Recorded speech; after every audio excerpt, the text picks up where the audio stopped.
ಒಬ್ರು ಇದಾರು, ನಾನು singing practice ಮಾಡ್ತಾ ಇದ್ದೀನಿ, ಕಲಿತಾ ಇದ್ದೀನಿ, ಬಟ್ ಡೈಲಿ ಪ್ರಾಕ್ಟೀಸ್ ಮಾಡಕ್ಕೆ ಆಗ್ತಾ ಇಲ್ಲ ಅಂದ್ರೆ ಅಡಿಗೆ ಮಾಡ್ತಾ ಹಾಡ್ತಾ ಇದ್ದೀನಿ, ಸ್ನಾನ ಮಾಡ್ತಾ ಆಡ್ತಾ ಇದ್ದೀನಿ, ಪ್ರಯಾಣ ಮಾಡ್ತಾ ನಾನು ಬೈಕಲ್ಲಿ ಒಂದು ಅರ್ಧ ಗಂಟೆ ನಾನು ಆಡ್ತಾ ನಾನು ರೋಡಲ್ಲಿ ಬೈಕ್ ನುಡಿಸ್ತೀನಿ. ಎಷ್ಟು ಚೆನ್ನಾಗಿರುತ್ತೋ ಗೊತ್ತಾ. ಸಿಗ್ನಲ್ ಎಲ್ಲ ನೋಡ್ತಾ ಇರ್ತಾರೆ, ಏನ್ ಮಾಡ್ತಾ ಇದ್ದಾರೆ, ನಾನು ಆಡ್ತಾ ನಾನು ಬೈಕ್ ನುಡಿಸ್ತಾ ಇರ್ತೀನಿ. ನನ್ನ ಇಷ್ಟ, ಆ ಎಮೋಷನೇ ಬೇರೆ, ಆ ಜಾಲಿ ಬೇರೆ, ಆ ಎಂಜಾಯ್ಮೆಂಟ್ ಬೇರೆ. ರಾಗಗಳ ಜೊತೆ ನಾನು ಆಟ ಆಡ್ಕೊಂಡು ನಾನು ಬೈಕ್ ನುಡಿಸ್ತಾ ಇರ್ತೀನಿ. ಅದೂ ಆಗುತ್ತೆ, ಇದೂ ಆಗುತ್ತೆ.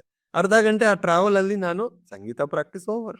ಟ್ರಾಫಿಕ್ ಜಾಮ್ ಆಗಿದೆ, ತುಂಬಾ ಸ್ಟಕ್ ಆಗಿದೆ, ಹಂಗೆ ಶ್ವಾಸನ ಗಮನಿಸ್ತಾ ಇರ್ತೀನಿ. ಸೊ ಈ ವಿಷಯಗಳು ಅನ್ನೋದು ನಮ್ಮ ಜೀವನದಲ್ಲಿ ಡೇ ಟು ಡೇ ಲೈಫ್ ಅಲ್ಲಿ it should become a part.